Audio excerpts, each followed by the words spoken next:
Méditation du 10e jour du Père Ange Le Proust. Là où est l'humilité, là est la charité. D'où viennent les divisions et les disputes, sinon de l'opiniâtreté et de la dureté qui empêchent de céder aux autres? D'où naissent les querelles et les procès, sinon du refus de ne pas céder les droits auxquels on prétend et de l'ambition? D'où viennent les inimitiés, sinon de la mésestime, de la désapprobation et du mépris réciproque? Tout cela provoque bien des peines qui, en définitive, viennent de l'orgueil qui nous rendent odieux à Dieu, aux humbles, au monde et aux orgueilleux eux-mêmes. Les débauchés s'entr'aiment, mais les superbes ne peuvent se souffrir les uns les autres. Un des premiers et plus importants effets de l'amour, de la charité qui doit régner dans nos cœurs est l'union, la communion entre nous. En effet, Dieu nous a fait à son image. Or Dieu est mystère de Trinité, mystère de communion. Par le fait même de la communion, la communication n'est pas quelque chose d'accidentel à notre vie. La communion nous appartient en propre.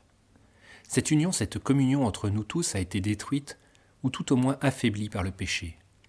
Le péché, n'importe quelle sorte de péché, est un péché contre la communion. Il y a à sa base et comme fondement l'orgueil. L'orgueil est le refus de l'autre, n'avoir besoin de personne. L'orgueil veut être tout seul dans ce monde, mettre tout à son service. Autant l'amour nous unit les uns aux autres, autant l'orgueil nous désagrège. Face à l'orgueil, il y a l'humilité. L'humilité nous ouvre et nous mène à la charité. Saint Augustin dit « Là où est la charité, là est la paix. Et là où est l'humilité, là est la charité. » L'humilité a comme point de départ l'expérience de Dieu avec une bonté et une beauté qui nous dépassent et nous éblouissent. Sans cette expérience de Dieu, l'humilité se fait impossible. Cette expérience d'éblouissement face à l'infinie perfection de Dieu fait jaillir dans notre cœur un sentiment d'imperfection, la conscience d'un éloignement infini de Dieu. Nous mesurons notre propre être bien pauvre et limité sur ce modèle infini et sublime, et nous ressentons l'impossibilité d'acquérir ou d'arriver à cette perfection. Cela produit un sentiment qui déprime. Il déprime car il nous montre ce que nous sommes, la petitesse de notre être. Nous ressentons les limites de nos forces et l'incapacité personnelle d'y arriver. Mais en même temps, il nous soulève, car il nous met en rapport avec la plénitude de la perfection de Dieu, avec sa bonté et sa beauté. Et cette perfection de Dieu nous attire vers elle. Elle réveille au plus intime de nous-mêmes un désir ardent de nous approcher de plus en plus de la perfection de Dieu. Nous reconnaissons certainement nos limites, mais nous ne restons pas sur cette conscience. Au plus profond de notre cœur jaillit un désir de nous approcher de Dieu. Au fond de l'humilité, il y a une force qui nous tire, qui nous pousse à devenir parfaits, à goûter de la bonté et de la beauté de Dieu. L'humilité donne toujours faim de Dieu. Mais ce désir ardent de l'humilité a une autre caractéristique. Cette quête de perfection n'a aucune exigence. Elle ne réclame rien, elle n'exige rien. Elle accepte tout comme un don absolument gratuit qu'on lui fait et sans aucun mérite de notre part. C'est pour cela que l'humilité est toujours pleine de reconnaissance, de gratitude et de joie. Par ailleurs, l'humilité est pleine d'esprit de service. Elle voit tout comme supérieur à elle, plein de richesses et de dons, et elle se sent heureuse de pouvoir les servir. Les autres ne sont jamais pour elle à son service, mais c'est elle qui se rend heureuse de pouvoir les servir. Ce service, elle ne le ressent jamais comme une obligation, mais comme une grâce. On lui permet de rendre service. Tout cela suppose que la charité applique à ses fins la vertu d'humilité, et que celle-ci ait pour mobile la charité, pour que l'humilité serve à faciliter l'amour du prochain, de telle sorte que non seulement nous aimions le prochain, mais que nous nous rendions aimables à lui. L'humilité aide à substituer les sentiments, les vues, les pensées du prochain aux nôtres.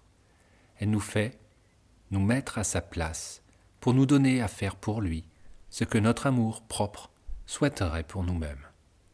Elle nous fait aimer le prochain comme nous-mêmes, penser, parler de lui comme nous pensons et parlons de nous, c'est-à-dire toujours à son avantage. Ainsi, la charité oblige à l'humilité. Dieu n'est pas loin de nous, il n'est pas non plus une idée abstraite avec qui on ne peut avoir aucune relation personnelle. Dieu est en tout premier lieu l'Emmanuel, Dieu avec nous. Il est donc tout près de nous, même plus près de nous que nous ne le sommes à nous-mêmes. Nous devons fonder les relations de vie, de prière et de travail sur le respect sacré que nous devons à Dieu, car il est là, dans le cœur de chaque personne. Ce que nous faisons à nos frères, c'est à Dieu que nous le faisons, car Dieu y demeure. La paix, la concorde entre frères est un acte de culte rendu à Dieu.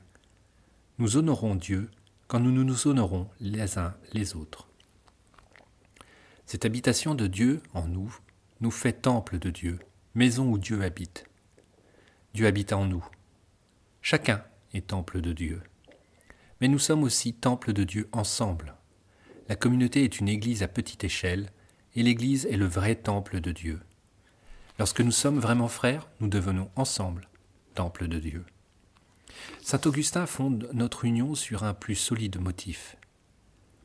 Il nous ordonne de regarder notre prochain à partir de l'honneur que Dieu lui fait d'habiter en lui, en considérant combien il en est aimé, puisque Dieu en fait son temple, mais un temple vivant, capable de recevoir, de sentir l'honneur qu'on lui porte à cause de Dieu, qui s'attache aussi à nous, par le même lien d'union pour être en nous le centre de nos amours.